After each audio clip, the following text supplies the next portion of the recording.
आज पाण्यासाठी शहरं टँकरवर अवलंबून आहेत. पण शेकडो वर्षांपूर्वी आपल्या गावांमध्ये अशी एक जलव्यवस्था होती जी पावसाचं प्रत्येक थेंब जपायची.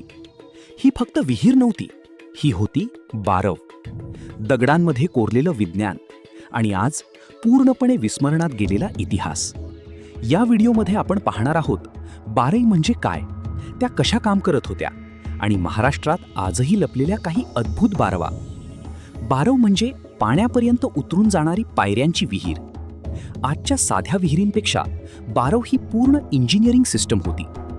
पावसाचं पाणी जमिनीत मुरवणं, ग्राउंड वॉटर रिचार्ज करणं आणि वर्षभर गावाला पाणी पुरवणं हे तिचं मुख्य काम. बारवांमध्ये अनेक स्तर असायचे. पाणी कमी झालं तरी लोक खाली उतरून पाणी भरू शकायचे. काही बारवांमध्ये तर गुप्त मार्ग, मंदिरं आणि विश्रांतीसाठी जागाही असायच्या. त्या काळी ना इलेक्ट्रिक पंप्स होते ना पाईपलाईन्स, तरी गावं वर्षभर पाण्याने समृद्ध होती, कारण लोकांना निसर्गाचं सायन्स समजलं होतं.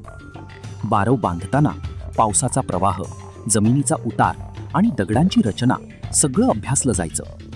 बारव पाण्याला साठवत नव्हती फक्त, ती जमिनीखालचं जलस्तर वाढवत होती. आज ज्याला आपण रेन वॉटर हार्वेस्टिंग म्हणतो, ते आपल्या पूर्वजांनी शेकडो वर्षांपूर्वी केलं होतं.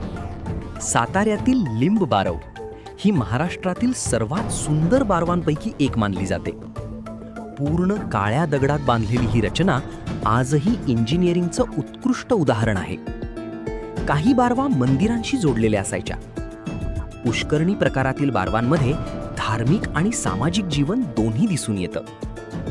भारतातील सर्वात प्रसिद्ध स्टेपवेल म्हणजे गुजरातमधील राणी की wow. UNESCO world heritage site असलेली ही बारव जगभरातील वास्तुकलेचा चमत्कार मानली जाते.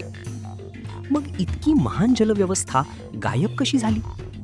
मॉडर्न बोरवेल झाले, लोकांनी ग्राउंड वॉटर फक्त वापरलं पण रिचार्ज करणं थांबवलं. शहरीकरण वाढलं आणि अनेक बारवा कचऱ्याने भरल्या गेल्या. आज अनेक गावांमध्ये लोकांना माहीतही नाही की त्यांच्या गावात 500 वर्ष जुनी बारव अस्तित्वात आहे. क्लायमेट चेंजच्या काळात पुन्हा एकदा आपल्याला जुन्या तंत्रज्ञानाकडे पाहावं लागेल. बारव फक्त इतिहास नाही, ती सस्टेनेबल फ्युचरची गुरुकिल्ली आहे. जर प्रत्येक गावाने आपल्या जुन्या जलव्यवस्थेला जपलं तर भविष्यातील पाण्याचं संकट कमी होऊ शकतं. दगडांमध्ये कोरलेलं विज्ञान आणि निसर्गाशी जोडलेली जीवनशैली. बारवा फक्त विहिरी नाहीत, त्या आपल्या संस्कृतीचं जिवंत स्मारक आहेत. तुमच्या गावात अशी एखादी जुनी बारव आहे का? कमेंट्समध्ये नक्की सांगा.